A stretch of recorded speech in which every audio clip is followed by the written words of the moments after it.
Pendidikan pada hakikatnya adalah proses mencerdaskan kehidupan, membangun watak peradaban bangsa.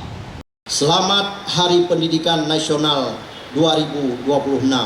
Mari kita perkuat kerjasama, mewujudkan pendidikan bermutu untuk semua, menuju Indonesia yang cerdas, maju, dan bermartabat. Pemerintah menetapkan pendekatan pembelajaran mendalam sebagai prioritas dalam meningkatkan kualitas pendidikan nasional sebagai langkah strategis untuk membangun sumber daya manusia Indonesia yang unggul, kuat, dan berdaya saing. Hal tersebut disampaikan oleh Wakil Gubernur Aceh Fadlullah saat bertindak sebagai pembina upacara pada peringatan Hari Pendidikan Nasional tahun 2026 yang berlangsung di kantor Gubernur Aceh Senin 4 Mei 2026.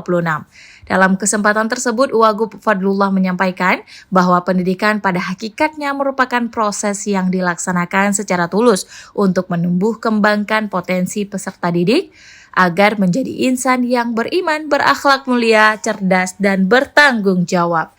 Berbagai kebijakan peningkatan mutu pendidikan tidak akan terlaksana tanpa mindset yang maju, mental yang kuat, dan misi yang lurus, ujar Wagub Fadlullah. Selain itu, Fadlullah juga menyampaikan bahwa dalam 18 bulan terakhir, Kementerian Pendidikan Dasar dan Menengah telah memperkuat fondasi pendidikan bermutu untuk semua melalui penguatan regulasi, serta sinergi 4 pusat pendidikan, yakni sekolah, keluarga, masyarakat, dan media. Ia menambahkan capaian tersebut tidak terlepas dari dukungan berbagai pihak, mulai dari pemerintah, masyarakat, dunia usaha, hingga mitra pendidikan yang selama ini berkontribusi aktif dalam memajukan pendidikan.